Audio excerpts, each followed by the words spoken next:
नमस्कार, मैं horticulture college और सेंट्रल एग्रीकल्चर यूनिवर्सिटी तरफ से आप सभी को ये प्रेस कॉन्फ्रेंस में स्वागत करता हूँ। मेरा नाम है प्रोफेसर B.R. फुकन और मेरा साथ जो कलीग है professor Maliyappa, professor Sunil Kumar, professor Ajay, professor Shukla, professor Aranki, professor Lakhande, professor Dinesh Kumar, professor Shankar, और ये हम all professors are from College of Horticulture and Forestry, Pasighat. आज का ये जो प्रोग्राम का पर्पस है, हम लोग थोड़ा सा चाहता हूँ मीडिया का तरफ से हमारा जो किसान भाइयों है सभी को एक मैसेज देना है on this alternate use of energy in agriculture and how to increase the nutrient efficiency through organic resources। इसी के बारे में थोड़ा सा मैसेज देना चाहता हूँ। And central agriculture university already initiated a program, awareness program in the month of April to create awareness among the people of northeastern hills area, particularly hill area, about this alternate use of energy in agriculture and nutrient use efficiency through organic resources।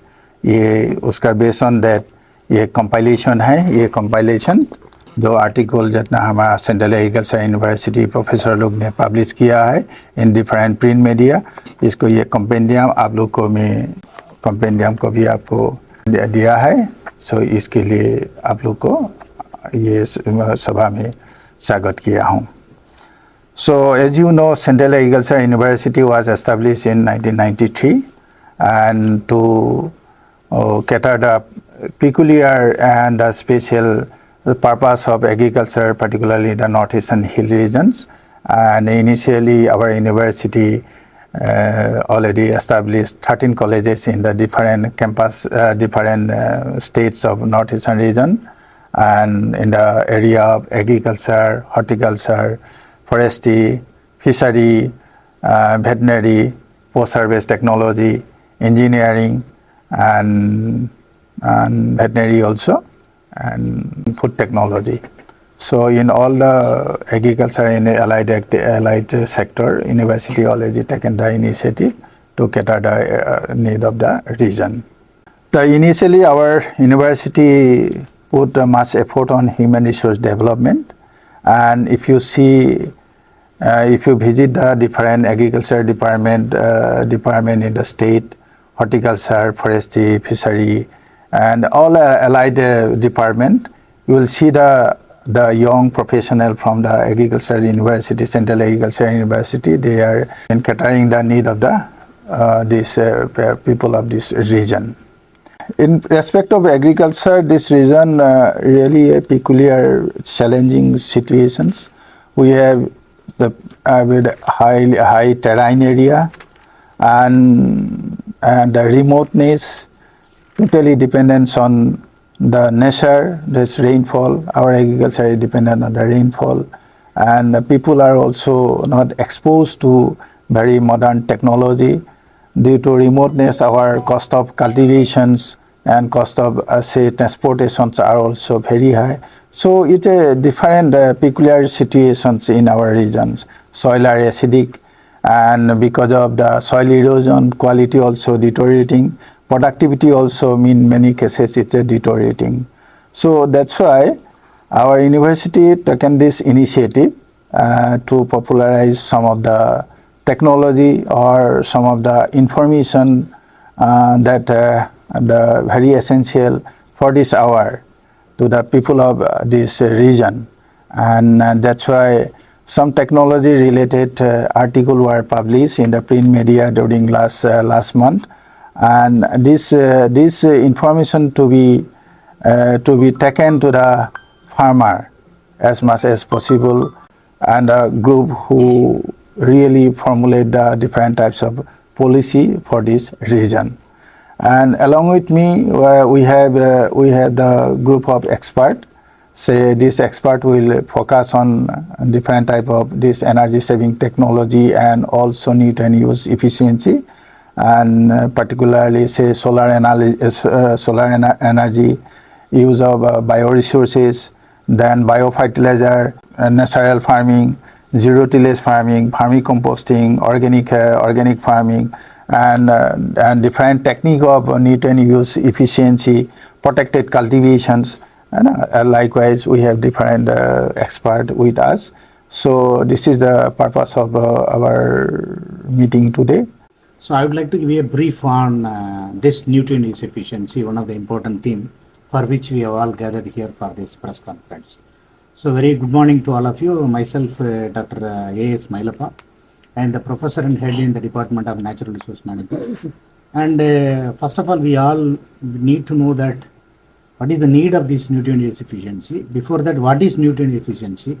Why all of a sudden this come into picture in the recent era? So Government of India, they are giving major focus on emphasizing nutrient use efficiency. And the reason behind this is, we all of us, we know that totally we are having 830 crores of population, of which 4 countries are actually topping, which occupies around 47%. Number 1 is China, 147.5 crores of people. Second is India, just 6 crores less, 141 crores. Then third is US, 35 crores. Next is Indonesia, 28 crores. So if you add up all these 4 countries, China, India, US and Indonesia, only these 4 countries alone out of these 200 plus countries, so we are occupying a dominant proportion and also the great responsibility in terms of feeding the entire globe. So in that perspective, if you look at the agriculture production scenario, last year 2025-26, so we have achieved a remarkable achievement, 357 million tons of food grain production, of which rice is 150 million tons, then wheat is 120 million tons. We have already achieved 35 million tons of pulses, another 28 million tons of millets. And out of these 4 crops, 4 dominant crops in India, for most of the crops, of the 4 crops, we are occupying the dominant position globally. For example, if you take rice, we are the second largest producer. Same is the case with respect to, if you take millets, we are number 1 in terms of food grain production. So keeping in view of, and to feed the escalating population every year, say I have told you in India we are having 141 crores. So every year this population is going to get increased. For feeding the additional population, we are urgently in need of producing 5 million tons minimum. Say now 357 million tons. Next year, compulsorily we have to produce 362 million tons minimum. That 5 million tons extra is required to feed the additional population that is going to be added up every year. So under that compulsing situation, and we are having total geographical area of 328 million hectares, of which only we are having 147 million hectare is under cultivation. And globally, if you look at the scenario, India is in the second position again out of the total cultivable land in the globe. So we have great responsibility, and actually globally we are leading in terms of food grain production.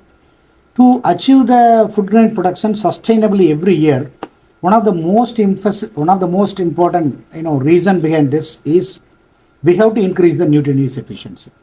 Unless we increase the nutrient use efficiency, it is very difficult to achieve the target of minimum 5 million tons of food grain production. Nutrient use efficiency in a simple term, if I need to say, whatever the nutrients we are applying to the soil, out of which how much is being taken up to the plants. So normally we assume that all the nutrients whatever we are supplying, we are under misconception that all are being taken up by the crops. Not at all. For example, if you take the major nutrients, out of 17 essential nutrients, if you take the major nutrients like nitrogen, so nitrogen, phosphorus and potassium, they are considered as a primary nutrients. Nitrogen, if you take that, maximum use efficiency is 35 to 40%. Maximum, which means that if I provide 100 kg of nitrogen to the soil, only under the best management practices, 40% is being taken up by the plants, which means that 60% is going as waste. If you take the scenario of phosphorus, the condition is still worst. Only 15 to 20% is the phosphorus use efficiency. Coming to potassium, maximum it can go up to 45 to 50%. If you take the scenario of micronutrient use efficiency, maximum only 5%. So which is giving a great alarm to all of us that unless otherwise we increase the use efficiency, it is very difficult to achieve our target. That is why Government of India is giving a lot of focus on increasing the nutrients efficiency through Indian Council of Agriculture Research Institutes and also through all agriculture universities, including Central Agriculture University. So keeping in line with this, our Central Agriculture University, they are giving a lot of focus on various aspects related to increasing nutrient use efficiency.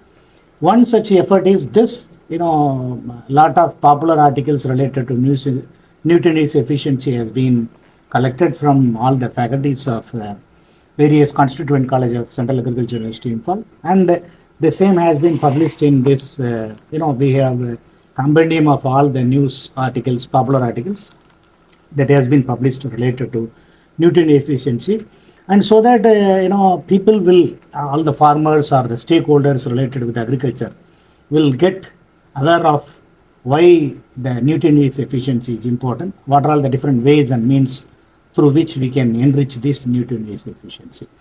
And, to increase the nutrient use efficiency, as I told you, university is giving a lot of focus on this through various technologies that are being developed by various constituent colleges. And as a pioneer in Arunachal Pradesh, we are leading we are all leading one of the institute related to agriculture and horticulture. This College of Horticulture and Forestry, we are also taking a lot of efforts in terms of various initiatives to promote nutrient use efficiency. Suppose if I need to say in simpler terms for the understanding of the farmers, already this particular state, they themselves by default, they are using this various organic sources of supplying the nutrients. When I talk about supplying the nutrients, there are two major sources. One is organic sources, second one is inorganic sources. In the inorganic sources, all the fertilizers will come. So by default, most of the farmers in Arunachal Pradesh and most of the northeastern states, they follow these organic practices. They supply the nutrients through organic sources. Organic sources refers, for example, farmyard manure, compost, different types of compost. For example, vermicompost. Other than that, green manures, green leaf manures, oil cakes. These are all the different ways and means of supplying the nutrients to the plants through organic. So as we are giving major focus on increasing nutrient efficiency through these organic sources, this we can promote application of these organic manures, whatever I have listed out. Not only promoting these organic manures, in the organic manures, irrespective of different types of organic manures, the major focus is we have to ensure complete decomposition of this organic manures. Suppose farmyard manure or compost or anything, decomposition matters a lot. Unless the decomposition is nearer to 100%, because the nutrients are going to be taken up by the plants in the inorganic form, to convert the organic forms of nutrients into inorganic forms, that is going to be ensured by this decomposition, which is facilitated by the microorganism. Unless the decomposition is going to be facilitated, the nutrients will remain in the organic form only, which cannot be taken up by the plants. So my sincere request to the stakeholders, especially the farmer friends, when we apply any of the organic manures, like farmyard manure, compost, vermicompost, whatever it is, you have to definitely ensure complete decomposition of these manures, then only nutrient use efficiency is possible. This is number one. Number two, we know that even I was talking about this decomposition is facilitated by various beneficial microorganisms that are present in the soil by default. But sometimes these beneficial microorganisms, we can also add up. That is what we are talking about, biofertilizers. Various biofertilizers are available. For example, rhizobium is one of the popular biofertilizer, which enriches nitrogen use efficiency. Similarly, phosphorus solubilizing bacteria like Bacillus, they are also available. So these biofertilizers can also have a greater scope, especially in the northeastern region. If you apply this biofertilizer, they are going to enhance the nutrient efficiency. Besides that, they are going to have a enormous beneficial role on soil fertilities and also sustaining crop productivity. Then third important point I would like to say that being the northeastern region, most of our soils are acidic in nature. Besides increasing nutrient efficiency, it is highly important to maintain the pH of the soil closer to neutral. By default, all our soils are acidic in nature. Most of the soil pH is below 5. So we need to take a constant effort in terms of increasing the pH. For that, one of the most important thing is that we need to add many of the soil amendments, for example, lime application. So if you apply lime, pH is automatically, gradually it is going to get increased, because for uptake of the nutrients, though they are present in the soil, this maintenance of the pH is also playing a crucial role. Under the pH of 6.5 to 7.5, maximum of the nutrient use efficiency is going to be ensured. And that is why my sincere request to all the farmers to take care of the plants in terms of increasing the nutrient use efficiency through whatever the points I have listed out. Other than that, we are also having several ways and means through which we can enrich these manures. For example, vermicompost. When we talk about compost is only a simple decomposition process of raw material. When we add these earthworms, automatically this is going to be facilitated. We are doing an enriching process. Similarly, we can enrich these organic manures. We can enrich through phosphorus, that is called as phosphorus enriched biofertilizer, because phosphorus enriched manures. Because the problem with the manures, whatever we are supplying, it is to be definitely ensured with the complete decomposition, as I told you. Besides that, if you are enriching with the phosphorus, because phosphorus is most important deficient nutrient, especially in acid soil. So in that line, enriching also most important. And when we are going to take care of these points, whatever simple points, whatever I have told you, every farmer, they have this organic source of nutrients, no doubt. But only the thing is that they have to ensure decomposition of these manures, whatever they are playing. So through which we can definitely enrich not only our soil, even crop productivity can be enhanced to the greater extent. Thank you so much for that. Mainly 2024 में government of India में national mission on natural farming को launch किया है. सो उसके द्वारा college of horticulture forestry बहुत सारा activities को हम कंडक्ट किया है. सर जैसे 2020 टू 23 से हम लोग बहुत सारा फार्मर्स को उसको ट्रेनिंग दिया गया था. इवन अवेयरनेस प्रोग्राम भी हम करता है, not only on campus, even अलग अलग डिस्ट्रिक्ट में जो ऑफ कैंपस जो है, सो वहाँ पे भी हम लोग जाके फार्मर्स को इसके बारे में अवेयरनेस देता है. सो जैसे बोलने से नेचुरल फार्मिंग में क्या होता है mainly, so non chemical inputs को हम लोग इसमें प्रमोट करता है. सो जैसे अरुणाचल प्रदेश में ऑर्गेनिक फार्मिंग को ज़्यादा फार्मर्स पसंद करता है. सो नेचुरल फार्मिंग में भी इसी तरह से कोई भी केमिकल इनपुट्स को प्रमोशन नहीं करता है. जो भी लोकल रिसोर्स होता है उसको यूज़ करके हम लोग इसमें ऑर्गेनिक इनपुट्स को तैयार करता है. फॉर एग्जांपल बोलने से जीवामृत, एक ऐसे फर्मेंटेड माइक्रोबियल बायोकल्चर है. As a senior Malappa sir ने जो मेंशन कर रहा था, जो सॉइल में जो माइक्रोब्स होना, बेनिफिशियल माइक्रोब्स होना बहुत ज़रूरी है. न्यूट्रिएंट्स होने से भी जो पीएच बैलेंस होना है, साथ में जो बेनिफिशियल माइक्रोब्स होना है, देन ओनली जो भी न्यूट्रिएंट्स होता है वो प्लांट्स को देने में और प्लांट्स उसमें लेने में मदद हो जाएगा. इसीलिए जैसे एग्जांपल जीवामृत हो गया, बीजामृत हो गया. बीजामृत ऐसे एक फार्मूलेशन है, उसमें हम जो बीजन को, कोई भी जो बीजन है, फूली है, उसको ट्रीट करने में इसको बीजामृत को हम यूज़ करता है. ये सिंपल प्रोसीजर होता है. जैसे हम लोग एक सिंपल एक बकेट लेके उसमें हम आधा पानी भर के अराउंड 5 kg फ्रेश कवडंग को रात भर उसमें कपड़ा में उसको भिजाता है. साथ में रात में 1 लीटर पानी में अलग से हम लोग 50 ग्राम जो लाइम होता है, चूना, उसको हम अलग से भिजाता है. नेक्स्ट डे मॉर्निंग उठ के जो कवडंग, जो गाय का जो गोबर है उसमें पानी में भिजाया था, उसको स्क्वीज़ करता है. देन उसमें हम लोग 2 लीटर से 5 लीटर तक गाय का मूत्र होता है, कव यूरिन, उसमें हम ऐड करता है. देन रात में जो भिजाया था अलग से 1 लीटर पानी में जो लाइम वाटर, उसको भी हम ऐड करता है, ताकि वो ये जो बीजामृत है वो बैलेंस बन जाएगा. जो पीएच है न्यूट्रल बन जाएगा. देन उसको हम लोग कोई जो बीजन है उसको ट्रीट करने में मदद करता है. ऐसे करके हम उसको जो बीजन लगाने से क्या होगा, सो उसका बीमारी से बचाएगा और उसका जर्मिनेशन अच्छा होगा, ग्रोथ अच्छा होगा। इस तरह से जो बीजामृत को हम लोग अवेयरनेस देता है इसके कैसे यूज़ करता है बोल के। नेक्स्ट होगा जो मेजर है जीवामृत। सो जीवामृत है सो सॉइल के लिए एक अमृत जैसे काम करता है। जैसे मान लीजिए कि सॉइल में जो बैक्टीरिया होता है, बेनिफिशियल बैक्टीरिया, उसको संख्या बढ़ाने में ये जीवामृत फार्मुलेशन काम करता है।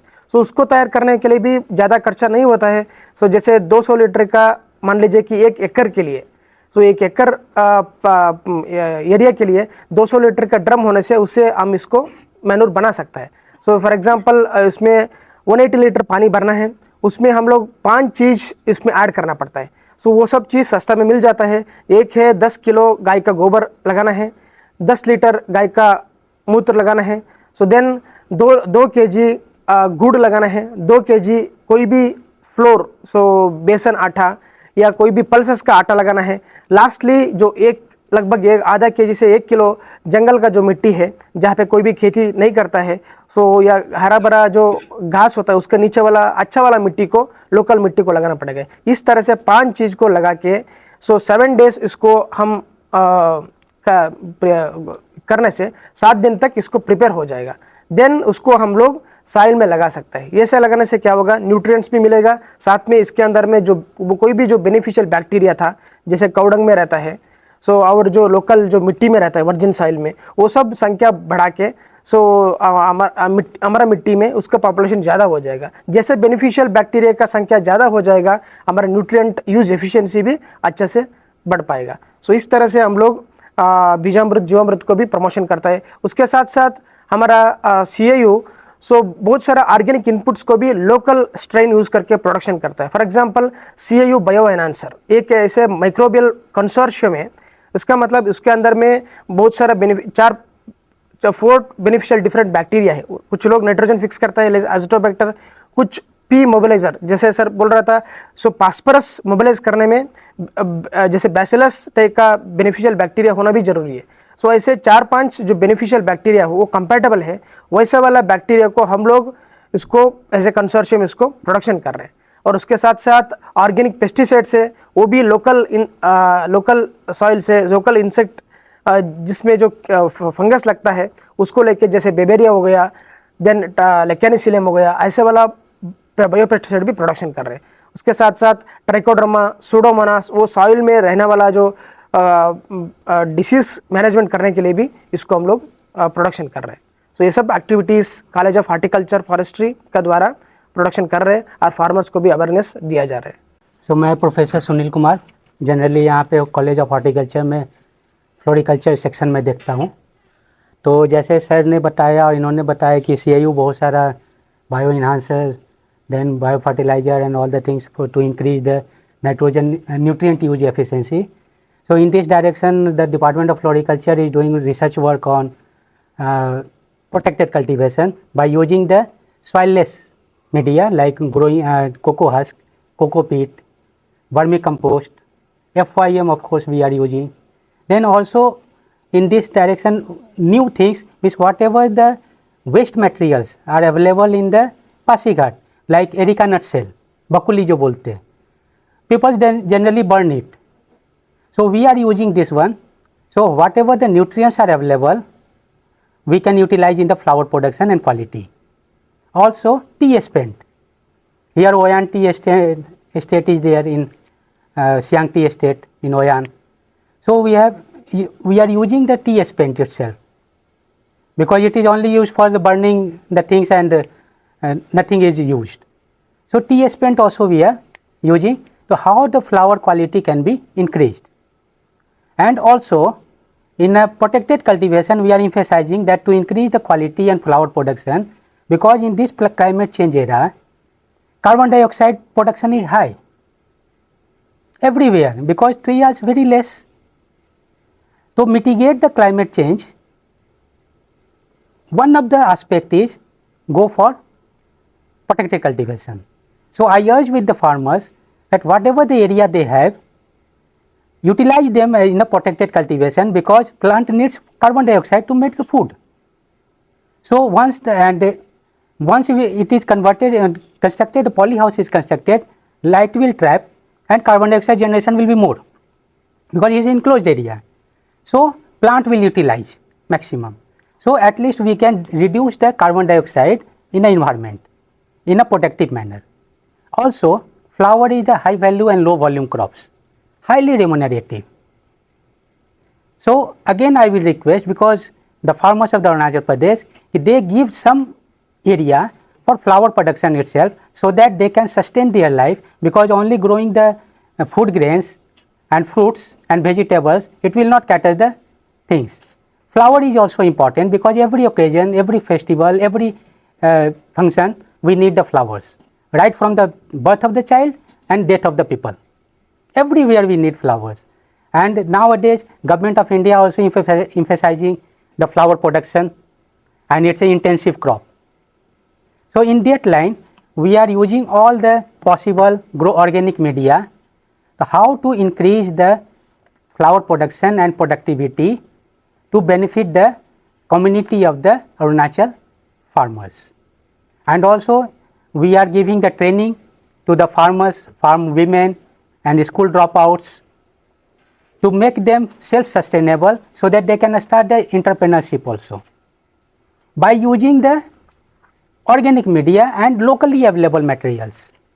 So in that anthurium, gerbera, chrysanthemum, dendrobium orchids, everything we are producing, and we are giving the information to all the farmers, so that they can start their own business itself. Nursery management also we are using and giving the training on that, and also in that by using all the organic materials only, no use of chemical fertilizers. PSB also we are using, because in the growing media itself, whatever the phosphorus is available, maximum availability should be to the plants. And also I can say that residual, one is very important nowadays. Residual effect means in a first year, whatever the crops we have grown,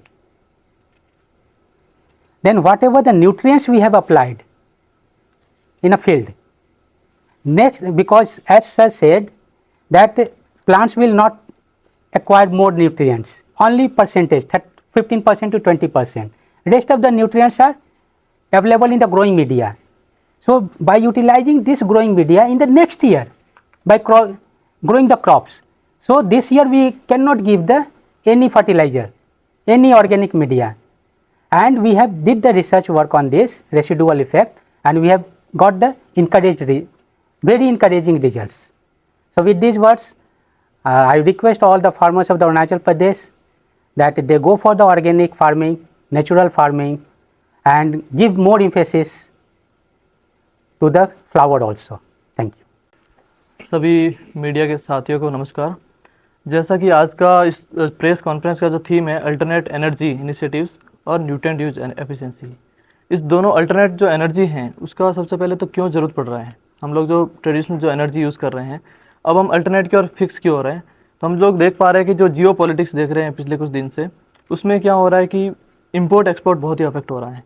तो import export के कारण जो हमारा agriculture है उस sector पे कुछ भी इफेक्ट ना हो, उसको ध्यान में रखते हुए हम लोग जो अल्टरनेट एनर्जी की ओर देख रहे हैं, साथ ही साथ न्यूट्रिएंट यूज एफिशिएंसी की ओर फोकस कर रहे हैं। तो जो हमारा इंडियन जो एग्रीकल्चर है वो मेनली क्या होता है कि जो प्लेन रीजन है, सेंट्रल इंडिया है, वहाँ पर अधिकतर इनऑर्गेनिक जो एग्रीकल्चर करते हैं वो लोग फर्टिलाइजर पे डिपेंडेंट है, और नॉर्थ ईस्ट के अंदर बात करते हैं हम लोग तो वहाँ पे ऑर्गेनिक सोर्स ज़्यादा यूज़ कर रहे हैं। तो इनऑर्गेनिक के अंदर क्या होता है कि जो फर्टिलाइजर्स हैं, जो इंडिया का जो मैक्सिमम फर्टिलाइजर है वो इंपोर्ट होता है फॉरेन से। जैसे पोटासियम अगर फर्टिलाइजर की बात कर रहे हैं हम लोग, तो पोटेशियम कम्प्लीटली फॉरेन से इम्पोर्ट होता है। तो हम लोग इस इम्पैक्ट जो इम्पोर्ट हो रहा है उसके ऊपर डिपेंडेंसी को कम करने के लिए हम लोग को ऑर्गेनिक सोर्स की ओर जाना चाहिए, या फिर इंटीग्रेटेड न्यूट्रिएंट मैनेजमेंट की ओर जाना चाहिए। जैसा कि प्रोफेसर और हेड सर ने बताया था कि जो हर साल जो इंडिया के अंदर पॉपुलेशन ग्रो कर रही है, उस पॉपुलेशन जो ग्रो है उसके फूड जो सप्लाई है उसको फुलफिल करने के लिए at least 5 million ton fruit grain production को बढ़ाना है। तो उसको बढ़ाने के लिए क्या करना पड़ेगा, हम पौधे को सफिशिएंट मात्रा में न्यूट्रिएंट्स देना पड़ेगा। तो न्यूट्रिएंट्स के लिए हम जो ऑर्गेनिक सोर्स हैं उसमें जैसे कि वर्मी कंपोस्ट एक सोर्स हो गया, कंपोस्ट हो गया, ग्रीन मैन्योरिंग हो गया, उसके अलावा बायो फर्टिलाइजर का ट्रीटमेंट्स है, उसके अलावा नेचुरल फार्मिंग को हम ढंग से अप्लाई करके जिस पैचेज में नेचुरल फार्मिंग सफल हो सकता है वहाँ पे उसको अप्लाई करेंगे, जहाँ पे ऑर्गेनिक फार्मिंग हो सकता है वहाँ पे हम लोग ऑर्गेनिक फार्मिंग को कर सकते हैं। उसके साथ ही साथ जहाँ बहुत सारे प्लांट्स होते हैं, जैसे मान लो मल्टीपल क्रॉपिंग हो रहा है या एग्रोफॉरेस्ट्री हो रहा है, वहाँ बहुत सारे प्लांट्स होते हैं, लीफ होते हैं, तो उसको रेजिड्यू होता है क्रॉप का, उसको रेजिड्यू रिसाइकलिंग के ऊपर भी फोकस कर सकते हैं। नहीं तो क्या होता है कि नॉर्मली फार्मर क्या करता है, रेजिड्यू को या तो बर्न करके छोड़ देगा या खेत के साइड में डाल देंगे। तो रेजिड्यू का बहुत ही अपने आप में इंपॉर्टेंस है। तो रेजिड्यू रिसाइकलिंग को खेत के अंदर ही करने से क्या होगा, अगर ये प्रॉपर डिकम्पोजिशन हो जाता है तो उससे बहुत सारा न्यूट्रिएंट्स मिलेगा पौधों को। साथ ही साथ जो वर्मी कंपोस्टिंग है, वर्मी कंपोस्टिंग का जो कॉलेज ऑफ हॉर्टिकल्चर और फॉरेस्ट्री के अंदर जो एनआरएम डिपार्टमेंट है, वो समय समय पर किसान भाई बहनों को हम लोग ट्रेनिंग देते हैं वर्मी कंपोस्ट की। साथ ही साथ फ्यूचर में भी जब भी किसी फार्मर को अगर ज़रूरत है, हम लोग टाइम टू टाइम हम जो है वर्मी कंपोस्ट के बारे में ट्रेनिंग देते रहेंगे। वर्मी कंपोस्ट को कैसे बनाना है ब्रीफ में मैं आप लोगों को बता देता हूँ कि सबसे पहले क्या करना है, जो भी रेजिड्यू होता है क्रॉप के अंदर या किचन का वेस्ट है, कोई भी जो फार्म का वेस्ट है, उसको इकट्ठा करना है। उसके बाद उसको सेग्रीगेट करना है, जैसे कोई स्टोन है, पत्थर है, उसको हटा देना है। उसके अलावा कुछ सिट्रस का कुछ छिलका वगैरह है, उसको भी रिमूव करना है, क्योंकि उसके जो अर्थवर्म होता है वो बहुत सेंसिटिव होता है। कुछ ऑयल स्टिक्स है, उसको भी रिमूव करना है। उस सेकेंड फेज में क्या होता है, उसको चॉप करना है, स्मॉल छोटे छोटे पीस में कट करना है। थर्ड फेज में होता है इसको पार्शियल डिकम्पोजिशन करेंगे हम लोग, डायरेक्टली उसको यूज़ नहीं करेंगे, तो थोड़ा सा डिकम्पोजिशन हो जाएगा। उसके बाद हम वर्मी बेड बनाएंगे। वर्मी बेड का लेंथ जितना हमारे पास मटेरियल है उसके अकॉर्डिंग रखेंगे, विड्थ लगभग 1 मीटर रखेंगे और हाइट जो है 0.75 मीटर रखेंगे।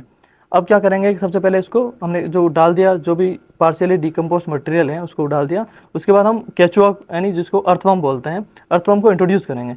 अगर 1 टन लगभग हमारे पास प्रोडक्ट जो वेस्ट है, उसके हिसाब से 1 से 1.5 kg यानी 1 से 1.5 किलो अर्थवर्म को यूज़ करेंगे। उसके बाद सफिशिएंट मॉइस्चर देंगे हम, और इसको हमेशा जब भी वर्मी बेड बनाते हैं उसको शेड के अंदर बनाना है।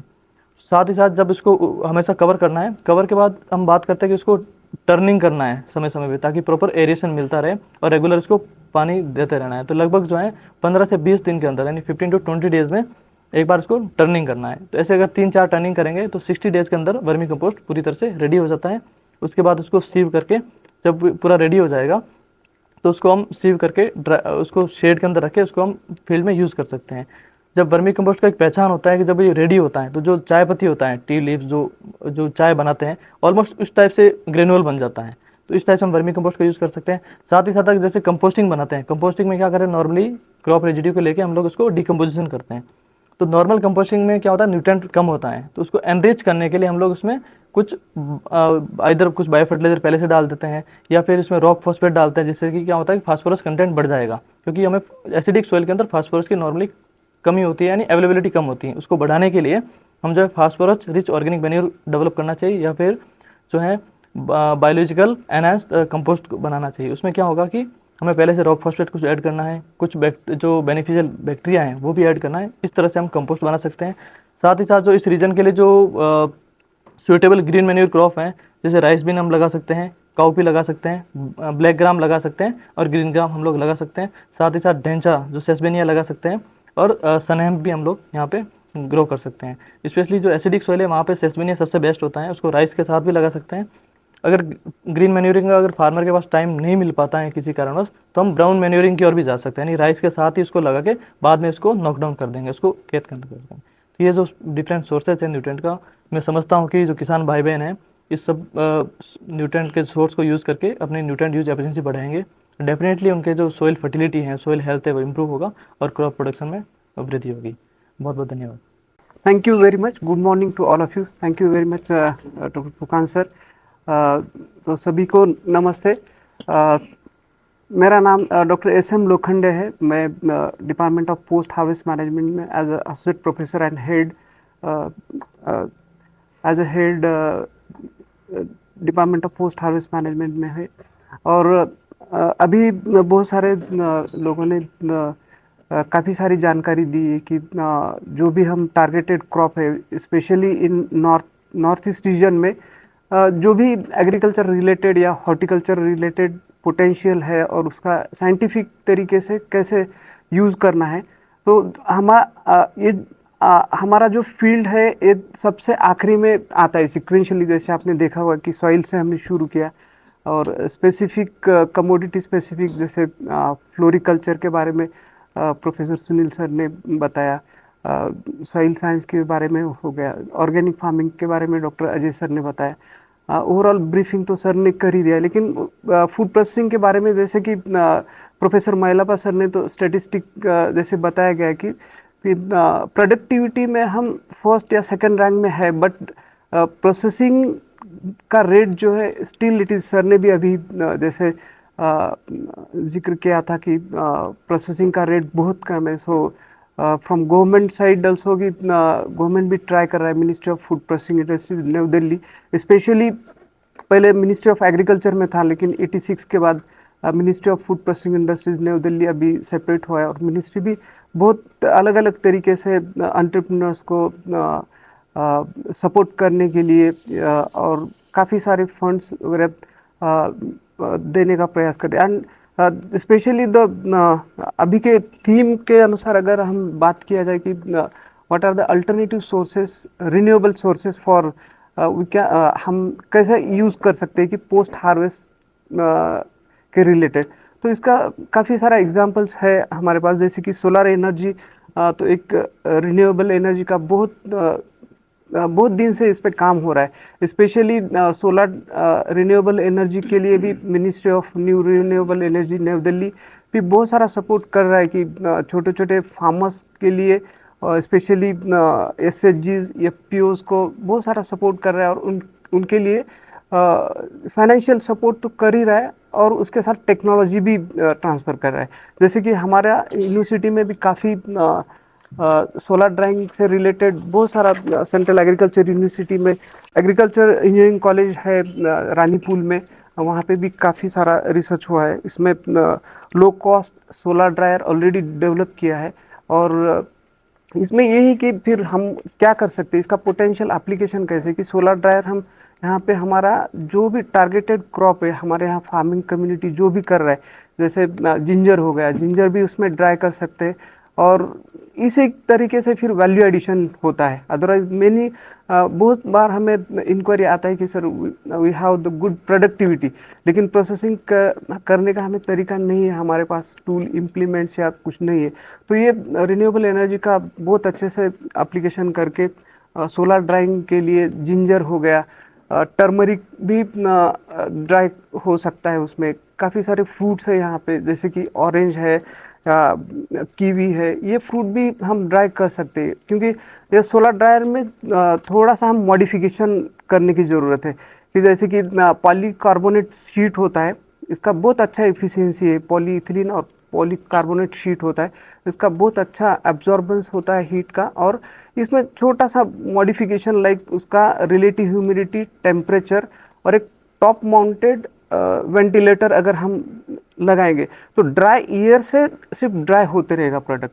तो इसमें क्या होता है कि फिर हम जो बात है कि अल्टीमेट कि हम क्वालिटी और क्वांटिटी, ये दोनों चीज़ें हम बहुत स्मॉल साइज़ से लेके बड़े साइज़ तक, इग्लू जैसे भी हम सोलर ड्रायर पॉली शीट का हम जैसे पॉली हाउस होता है सिमिलर इतना बड़ा हम सेटअप कर सकते हैं, लेकिन ज़रूरत के अनुसार हमें प्रोसीड करना है। जैसे कि हमारा प्रोडक्टिविटी या छोटा छोटा हमारा बस्ती है, तो छोटा सा भी सोलर ड्रायर हमें बहुत अप्लीकेबल हो सकता है, और ये फार्मिंग कम्युनिटी को डेफिनेटली फिर थोड़ा ये स्लाइड मॉडिफिकेशन करने से हम जब बोलते हैं कि क्वालिटी भी मेंटेन रहेगा और ड्राइंग भी जो है एक्सेलरेट हो जाएगा।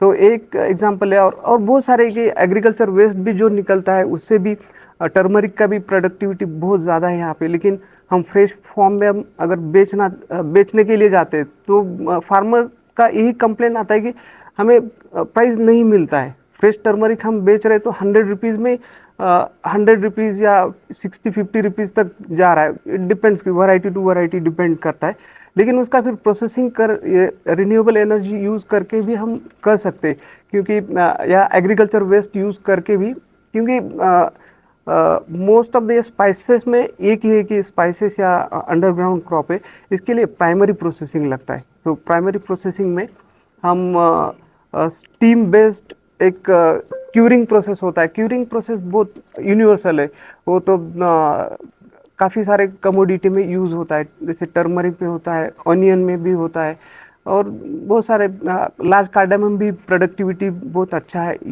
स्पेशली इन अरुणाचल प्रदेश काफ़ी सारे डिस्ट्रिक्ट में प्रोडक्टिविटी अच्छा है। तो उसमें भी हम एप्लीकेशन कर सकते हैं कि स्टीम बेस्ड एग्रीकल्चर वेस्ट से स्टीम को हीट करना है, और हीटिंग फिर बहुत यूनिफॉर्मली और मैकेनाइज्ड फॉर्म में हम कन्वर्ट कर सकते हैं। सो ऐसे बहुत तरीके के हमारे एफिलेटेड जो कॉलेजेस है वहाँ पे काफ़ी सारी research central agriculture university Imphal द्वारा कंटिन्यूस होते रहते हैं, और आने वाले समय में भी फिर ये जो टारगेटेड क्रॉप्स है हमारा अरुणाचल प्रदेश का, कोई भी डिस्ट्रिक्ट का हो, वो क्रॉप का हम प्रोसेसिंग और वैल्यू एडिशन के लिए बहुत अच्छे तरीके से हम ये कर सकते, क्योंकि यहाँ पे मैन पावर भी एक बड़ा इशू है। तो थोड़ा सा स्लाइड हम मैकेनाइजेशन अगर इन्वॉल्व करेंगे, कि जैसे मैंने जिक्र किया कि पहले तो ये टर्मरिक हो गया, ये बहुत ट्रिकी जॉब है कि उसका क्यूरिंग करना पड़ता है। तो क्यूरिंग के लिए ओपन पैन में हीट करेंगे, काफ़ी सारा पानी वाटर लगेगा, और एग्रीकल्चर वेस्ट भी बहुत लगता है हीटिंग करने के लिए। जो फ्यूल हम यूज़ करेंगे वो भी ज़्यादा लगेगा। लेकिन ऐसे स्टीम बेस्ड अगर एक सेमी एटोमाइज हम अगर स्टीम बेस्ड एक वेसल में अगर करेंगे तो उसका क्वालिटी का इशू भी होता है, क्योंकि देखिए हम अगर ओपन पैन में डीप करके हीटिंग कर रहे हैं तो यूनिफॉर्म उसका हीटिंग होता भी नहीं है। तो यूनिफॉर्मली उसका क्वालिटी और क्वांटिटी भी उस पर भी इम्पैक्ट होता है। स्पेशली उसमें जो वैल्यूएबल कंपाउंड है कि टर्मरिक में करक्यूमिन होता है, सो करक्यूमिन परसेंटेज भी रिटेन होने में भी दिक्कत आ सकता है। लेकिन स्लाइड हम अगर मॉडिफिकेशन, जैसे मैंने बात किया कि स्टीम बेस्ड एक क्यूरिंग डिवाइस अगर हम यूज़ करेंगे तो ये भी एक अच्छा अल्टरनेटिव हो सकता है। टर्मरिक के बारे में हो गया, और दूसरी एक चीज़ है कि ये दिस इज़ वन पार्ट के रिलेटेड टू द प्रोसेसिंग, लेकिन मोस्ट ऑफ द क्रॉप्स के लिए आफ्टर हार्वेस्टिंग के बाद हम जैसे भी हम खेत से निकलता है उसके बाद उसका एक तो इमीडिएटली कंज्यूम करना चाहिए, नहीं तो उसका प्रोसेसिंग करना चाहिए पैकेजिंग करके, या कोई तो उसका अल्टरनेटिव होता है। और स्पेशली जो कमोडिटी का एक फील्ड हीट रिमूव करना बहुत इंपॉर्टेंट होता है। तो इसीलिए एक होता है कि ये हाई टेम्परेचर यूज़ करके एक अल्टरनेटिव हो गया यूजिंग ऑफ रिन्यूएबल सोर्सेज, और लो टेम्परेचर भी यूज़ करके भी हम पोस्ट हार्वेस्ट मैनेजमेंट कर सकते हैं, जैसे ज़ीरो एनर्जी चेंबर। वो सिंपल तरीका है, काफ़ी सारे दिनों से हमारे यूनिवर्सिटी में भी काफ़ी काम हुआ है कि ज़ीरो एनर्जी कूलिंग चेंबर में भी स्पेशली हाईली पेरिशेबल जो कमोडिटी है बहुत ज़्यादा दिन नहीं रह सकता है, तो वो फ्रूट्स के लिए बहुत अच्छा तरीका है ये। और सिंपली हम जस्ट एक गड्ढा खोदना है और उसमें ब्रिक का कंस्ट्रक्शन थोड़ा करना है, और साइड में क्या करना है कि दीवार के और जो गड्ढा खोदा गया है उसमें थोड़ा गैप रखना है, और उसमें क्या करना है कि अल्टरनेटिव लेयर्स अलग अलग रेत का गोटा ऐसा अलग अलग लेयर बना के सिर्फ उसमें वाटर पानी डाल के थोड़ा सा टेम्परेचर मेंटेन करना चाहिए, और आराम से फिर वो चेंबर में हम कितना एटलीस्ट हम एक वीक के लिए तो भी हम हमारा कमोडिटी जो पेरिशेबल कमोडिटी है उसका शेल्फ लाइफ हम बढ़ा सकते हैं। इसके लिए कोई इलेक्ट्रिसिटी डिपेंडेंसी नहीं होगा या कोई फ्यूल का ही नहीं होगा, और फार्मर्स को इजीली ऑपरेटेबल और उनका ही मतलब सिंपल सा जो कंस्ट्रक्शन करके हम यूज़ करके हम ज़ीरो एनर्जी कूलिंग चेंबर का भी यूज़ कर सकते हैं स्टोरेज और शेल्फ लाइफ स्टडी इंक्रीज करने के लिए, specially for the high value crops जो भी है कि एग्जॉटिक फ्रूट्स जो है उसमें भी काफ़ी हेल्प हो सकता है। सो काफ़ी सारी चीज़ें हैं कि हाइब्रिड ड्रायर्स भी डेवलप किया है स्पेशली फॉर कार्डामम प्रोसेसिंग के लिए। सो आने वाले समय में भी अगर क्रॉप स्पेसिफिक या कोई स्पेसिफिक प्रोसेसिंग रिलेटेड या पोस्ट हार्वेस्ट मैनेजमेंट रिलेटेड या जो भी हमारे पास अल्टरनेटिव सोर्सेस है कि प्रोसेसिंग में हम इन्वॉल्व कर सकते हैं, इसके लिए हम आने वाले समय में भी आपके द्वारा अगर मीडिया एंड प्रेस के द्वारा अगर स्टेट में अगर अवेयरनेस जाता है और कभी भी आने वाले समय में अगर कुछ इंक्वायरी आता है तो उसके लिए भी हम आपके माध्यम से हम फार्मर तक हम पहुंच सकते हैं, या नहीं तो फार्मर भी यहाँ पे आने के बाद हम स्पेशल उस टाइप का एक मॉड्यूल डेवलप करके फार्मिंग कम्युनिटी को हेल्प करने के लिए हम आने वाले समय में भी हम हेल्प करेंगे. So the importance of this technology, particularly these alternative energy sources and nutrient, is a great opportunity we have, and not only in the enhancing the productivity and production in our agriculture, but also safe food, food product. That is most important thing. Solar energy will be the great help, particularly in the solar energy. And our university, we have different campuses in different states. So different types of research are also going on, and this research will help a lot for the farmers also. And this compendium says many things about this different how the solar energy can be used, wind energy can be used. Okay, then how use of this agrochemical can be reduced. As you know that probably India is the third country in the world of having the highest cancer patients, most probably the third country. So that in that way also we should try to reduce those energy which are harmful to the human being, diversity, animal kingdoms. No, so we should put our maximum effort. And health is wealth after all, so that we send a message to everybody. Thank you so much.